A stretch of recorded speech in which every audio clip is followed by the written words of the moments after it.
할렐루야. 1월 5일 수요일입니다. 다같이 찬송가 542장 구주 예수 의지함이 함께 부르시고 주님 말씀 받겠습니다.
아멘.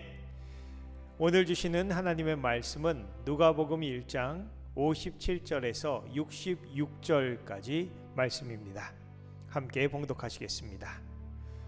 엘리사벳이 해산할 기한이 차서 아들을 낳으니 이웃과 친족이 주께서 그를 크게 긍휼히 여기심을 듣고 함께 즐거워하더라.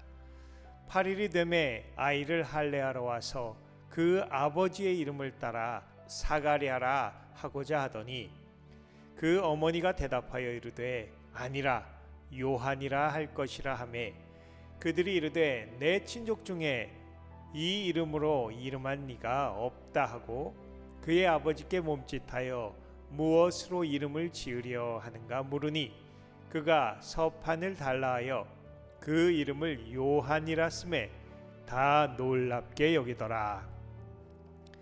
이에 그 입이 곧 열리고 혀가 풀리며 말을 하여 하나님을 찬송하니 그 근처에 사는 자가 다 두려워하고 이 모든 말이 온 유대 산골에 두루 퍼지매 듣는 사람이 다 이 말을 마음에 두며 이르되 이 아이가 장차 어찌 될까 하니 이는 주의 손이 그와 함께 하심이로라. 아멘. 사가랴는 레위 지파 24개 반열 중 8번째인 아비야 계열의 제사장이었습니다. 그의 아내 엘리사벳 역시 아론의 자손이었습니다. 이 두 사람이 다 하나님 앞에 의인이니 주의 모든 계명과 규례대로 흠이 없이 행하더라라고 누가복음 1장 3절 말씀에 두 부부를 평하고 있습니다. 그런데 문제가 있었습니다. 두 사람의 나이가 많았지만 자식이 없었던 것이지요. 제사장이 아들을 낳지 못하면 성전 봉사에서 제외된다는 유대 랍비들의 전승이 있었고, 헤롯 당시에 제사장의 숫자가 많았기 때문에 제비를 뽑아 당첨이 되어야 성전에 들어가 분향하며 섬길 수 있었는데, 그 가능성이 매우 희박해서 순서대로 하면 한 사람당 500년에 한 번씩밖에 없었다고 합니다. 그런데 평생 마지막이 될지도 모르는 성전 봉사에 뽑혀 분향단 앞에서 기도하고 있는 사가랴에게 천사 가브리엘이 나타납니다. 그 눈부신 광채에 사가랴가 놀라고 두려워하는데 가브리엘이 무서워하지 말라, 엘리사벳이 아들을 낳을 것인데 요한이라 하라 라고 합니다. 구약의 마지막 선지자 말라기 이후 무려 400년 만에 그토록 기다려오던 하나님의 말씀을 사가랴가 받게 된 것입니다. 그 내용이 무엇이었습니까?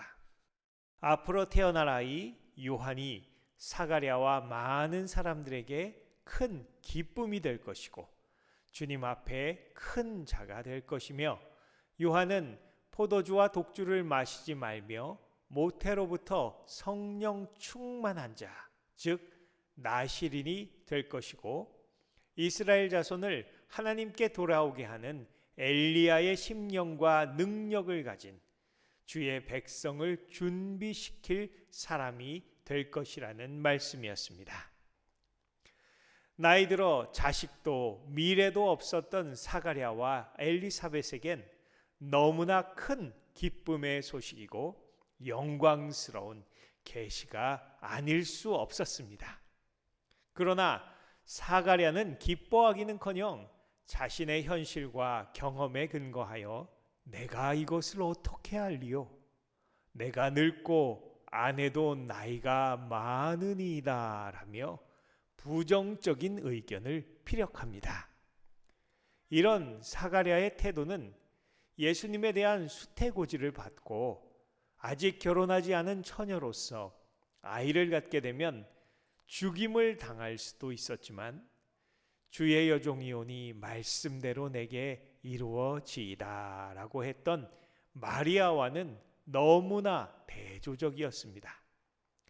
이에 천사는 좋은 소식을 전하려고 보내심을 받았지만 네가 스가랴가 내 말을 믿지 아니함으로 인해 이 일이 되는 날까지 말 못하는 자가 될 것이라고 예언합니다. 그리고 오늘 본문 누가복음 1장 57절, 사가랴와 엘리사벳의 집에 마침내 세례 요한이 태어납니다. 너무나 큰 경사이기에 친족들이 축하하고 기뻐합니다. 드디어 할례하는 8일이 되었을 때 모든 사람이 모였고 그 아버지의 이름을 따 사가랴라고 하려 하니 어머니 엘리사벳이 요한이라고 이름을 지어야 한다고 합니다. 우리나라에도 학렬에 따라 돌림자를 이름에 넣듯이 이스라엘에도 친족 중에 이름을 사용하는 게 전통이었는데, 요한이란 이름은 친족 중에 없다 하니 사가랴가 서판을 달라 하여 이름을 요한이라 할 것이라 라고 합니다. 이렇게 사가랴가 하나님의 말씀에 순종하여 전통을 깨고 이름을 요한이라 하자 마침내 천사 가브리엘의 예언대로 사가랴의 입이 열리고 혀가 풀리며 말하기 시작하고 하나님을 찬양하게 됩니다. 이로 인해 인근 사람들이 다 두려워하고 유대 산골에 소문이 두루 퍼지며 이 아이의 장래에 대해 크게 기대하게 되었습니다. 사가랴는 대대로 제사장의 직분을 감당해온 사람이고 부부가 다 하나님의 인정을 받는 의인들이었습니다. 그들의 행동에도 흠결이 없었습니다. 그러나 무려 400년 만에 하나님의 계시를 받고 눈이 부신 천사를 만나며 사가랴는 당황하고 두려웠을 것입니다. 더구나 나이 들고 아내의 경수마저 끊긴 상황에서 후손에 대한 기대를 접고 살아온 중에 상상 못했던 예언을 받았으니 믿기 어려웠던 것이 당연한지도 모르겠습니다. 그러나 그런 사가랴의 불신을 보고 하나님께서 계획을 접으셨다면 세례 요한은 태어나지 않았겠지요. 하나님의 말씀은 우리의 생각이나 감정, 기대나 불신에 좌우되지 않으십니다. 주님의 역사는 우리의 지식과 경험, 현실이나 상황을 의존하는 것이 아니기 때문입니다. 오직 주님께서는 주님의 뜻대로 당신의 계획대로 그분의 일을 이루시는 줄 믿습니다.